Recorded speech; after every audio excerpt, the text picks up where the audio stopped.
সুপ্রিয় নবম শ্রেণীর শিক্ষার্থী বন্ধুরা, আজকে হচ্ছে যে ইসলাম শিক্ষার নমুনা প্রশ্নের উত্তর। আমরা প্রথমে কাজ 1 দেখি। আমাদের কাজ 1 নম্বরে কি বলা হচ্ছে? সমস্যা ও চ্যালেঞ্জ অনুসন্ধান। তাহলে আমরা কাজের মধ্যে দেখলাম, আমি যা খুঁজে পেলাম, আমার বন্ধু যা খুঁজে পেল। প্রথমে হচ্ছে দারিদ্র্য। তাহলে মৌলিক চাহিদা পূরণের সমস্যা, দারিদ্র্য 1 নম্বর সমস্যা। আমার বন্ধু হচ্ছে যে তাও দারিদ্র্য, পর্যাপ্ত আয় করতে পারছে না।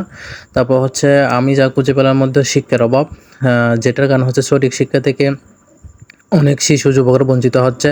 আমার বন্ধু শিক্ষার অভাবের মধ্যে হচ্ছে শিশু ও যুবকেরা ভালো মানের শিক্ষা পাচ্ছে না। তারপর হচ্ছে স্বাস্থ্যসেবা, যেটা ভালো মানের সেবা পাওয়া যাচ্ছে, সেবা পাওয়া কঠিন। 3 নম্বর হচ্ছে আমার বন্ধু স্বাস্থ্যসেবা সেবাসমূহ ভালো মানের পাওয়া কঠিন হয়ে পড়েছে। আমরা যদি এখন দেখি 4 নম্বর হচ্ছে মাদকাসক্তি। অনেক বড় সমস্যা হয়ে পড়েছে সমাজ ও দেশে। আবার হচ্ছে মাদকাসক্তি, আমার বন্ধুর প্রতিবেদন হচ্ছে প্রতিদিন সমাজে অপরাধ বেড়েই চলেছে। তারপর হচ্ছে পরিবেশ দূষণ, যেটা মাটি, বায়ু, পানি দূষণের হার দিন দিন বৃদ্ধি পাচ্ছে। পরিবেশ দূষণ, যেটা আমার বন্ধুর মধ্যে সমস্যা খুঁজে পেলে, সেটা হচ্ছে বিভিন্নভাবে পরিবেশের দূষণ হচ্ছে, যা সমাজের এবং রাষ্ট্রীয়ভাবে মানুষেরা বিভিন্নভাবে ক্ষতিগ্রস্ত হচ্ছে, বেশি আক্রান্ত হয়ে পড়েছে, এভাবে লেখা যায়।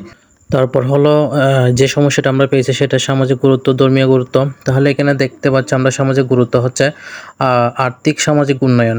শিক্ষায় জাতির মেরুদণ্ড, একটা কথা আছে, যেটা শিক্ষার হার বৃদ্ধি না পেলে সমাজের, দেশের বা বিভিন্ন অপরাধ বেড়ে যায়। আমার ধর্মীয় গুরুত্ব হচ্ছে ইসলাম শিক্ষা বাধ্যতামূলক।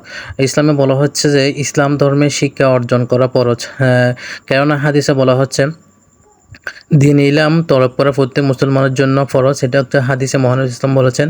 তারপর হচ্ছে জীবনের মান উন্নয়ন। আমরা জানি শিক্ষার অভাবে মানুষের জীবনযাত্রার মান হ্রাস পায়, বিভিন্ন সমস্যার সম্মুখীন হতে পারে। তারপর হচ্ছে ধর্মীয় গুরুত্বের মধ্যে নৈতিক উন্নয়ন। ধর্মীয় শিক্ষা অর্জন করলে মানুষের সামাজিক মর্যাদা বৃদ্ধি পায়, পরিবেশের পরকালে নাজাত পাওয়া যায়।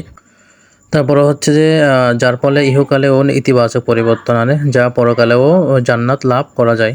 তারপর কাজ হলো আমরা একটা যে সমস্যাটা নিয়ে আমরা আলোচনা করেছি সেটা একটা পরিকল্পনা উপস্থাপন করব। সেটা আমরা কীভাবে সমাধান করি, তা হলো আমাদের প্রথমে পরিকল্পনার মধ্যে হচ্ছে নির্বাচিত সমস্যার নাম হচ্ছে শিক্ষার অভাব। তারপর হচ্ছে সমাধান উদ্দেশ্য আমরা কীভাবে সমাধান করব। 1 নম্বর হচ্ছে শিশু ও যুবকদের শিক্ষিত করা, 2 নম্বর হচ্ছে জীবনের মান উন্নয়ন, আর্থসামাজিক উন্নয়ন সহায়তা, 3 নম্বর আমাদের সময় লাগবে, যেটা হচ্ছে আমরা 6 মাস নির্ধারণ করেছি। তারপর হচ্ছে যে আমরা কার সহায়তা প্রয়োজন। আমাদের এই সমস্যাটা সমাধান করার জন্য আমাদের প্রথমে 1 নম্বর হচ্ছে শিক্ষকের সহায়তা প্রয়োজন, কেন শিক্ষক ছাড়া সেটা সম্ভব না। তারপর হচ্ছে স্বেচ্ছাসেবক, আমাদের ঘটনা বা আমরা যদি সার্বিক উন্নয়ন করতে চাই আমাদের একটা দল গঠন করতে হবে। তারপর হচ্ছে অভিভাবক, আমাদের অভিভাবকের সহায়তা প্রয়োজন অবশ্যই।